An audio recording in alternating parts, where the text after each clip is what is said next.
मैं बॉम्बे से आया हूँ सर, 4 दिन गाड़ी में बैठ के, और अभी आज सुबह 4 बजे से रुका हूँ, और अभी ये प्रशासन कर रहा है कि अभी प्रशासन कर रहा है कि तुम रिटर्न चले जाओ। कैसे चले जाएंगे? આ કહેવું છે આત્મારામ પાટીલનું, જે મહારાષ્ટ્રથી મહાકુંભ માટે નીકળ્યા હતા, પણ મહાકુંભમાં ભાગદોડની ઘટના બાદ બુંદેલખંડ એક્સપ્રેસ વે પર ચિત્રકૂટમાં ફસાઈ ગયા છે. આત્મારામની જેમ જ બીજા યાત્રાળુઓ પણ પ્રયાગરાજની બોર્ડર સીલ થતા રસ્તામાં રોકાવા મજબૂર બન્યા છે. પ્રશાસન તરફથી તેમને પાછા ફરવાની અપીલ કરાઈ રહી છે, પણ તેમનું કહેવું છે કે ઘરેથી નીકળ્યા છીએ તો ગંગા સ્નાન કરીને જ પાછા ફરીશું. मैं रिक्वेस्ट कर रहा हूँ कि मुझे चित्रकूट तक जाने दिया जाए, वहाँ भी 4 धाम है, वहाँ कर लूंगा 2 दिन, उसके बाद मैं गंगा नहाने जाऊंगा. फिर ऐसा भी नहीं जाने दे रहे कि कैसे करेंगे हम? हमारे साथ महिला है, छोटे छोटे बच्चे हैं. મહાકુંભ જવા માટે જે લોકો નીકળ્યા છે તેમની સ્થિતિ જાણવા માટે દિવ્ય ભાસ્કરની ટીમ ગ્રાઉન્ડ પર પહોંચી.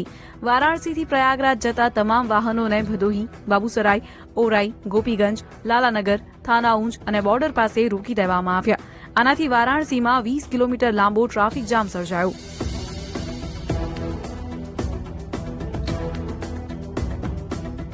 આખો વિડીયો જોવા માટે ડાઉનલોડ કરો દિવ્ય ભાસ્કર એપ.